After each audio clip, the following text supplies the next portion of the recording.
মমতা বন্দ্যোপাধ্যায়ের সভাকে কটাক্ষ রানাঘাটের বিজেপি প্রার্থী জগন্নাথ সরকারের। আগামী ৪ মে রানাঘাট লোকসভা কেন্দ্রের বীরনগর এবং চাকদাতে দুটি সভা করার কথা তৃণমূল সুপ্রিমোর তথা রাজ্যের মুখ্যমন্ত্রী মমতা বন্দ্যোপাধ্যায়ের। এবার মুখ্যমন্ত্রী মমতা বন্দ্যোপাধ্যায়ের সভাকে কটাক্ষ রানাঘাটের বিজেপি প্রার্থী জগন্নাথ সরকারের।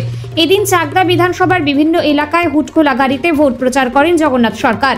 তারপর সাংবাদিকদের মুখোমুখি হয়ে তিনি জানান, 4টি কেন 100টি সভা করলেও পিসি ভাইপো রানাঘাট লোকসভা কেন্দ্রে কোনো রকম পরিবর্তন ঘটাতে পারবে না। মানুষের সঙ্গে তিনি আছেন এবং মানুষ জানেন বিজেপিকে ভোট দিলেই একমাত্র দুর্নীতিবাজ তৃণমূলকে হাঁটানো সম্ভব।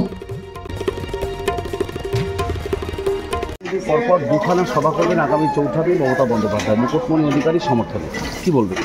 দেখুন, মমতা ব্যানার্জির আর কোনো গ্রহণযোগ্যতা নেই। 4খানা কেন, এখানে 100খানা সভা করলেও মমতা ব্যানার্জি বা অভিষেক ব্যানার্জি পিসি ভাইপো মিলেও তার এখানকার মাটিকে পরিবর্তনের কোনো ক্ষমতা নেই। এটা আমরা চ্যালেঞ্জ দিই। আর কিসের ভিত্তিতে চ্যালেঞ্জ দিচ্ছেন? জনতার সঙ্গে আছি, জনতার ভাষা, মানুষের কাছে যাই, মানুষের সঙ্গে কথা হয়, সম্পর্ক আছে, তার ভিত্তিতে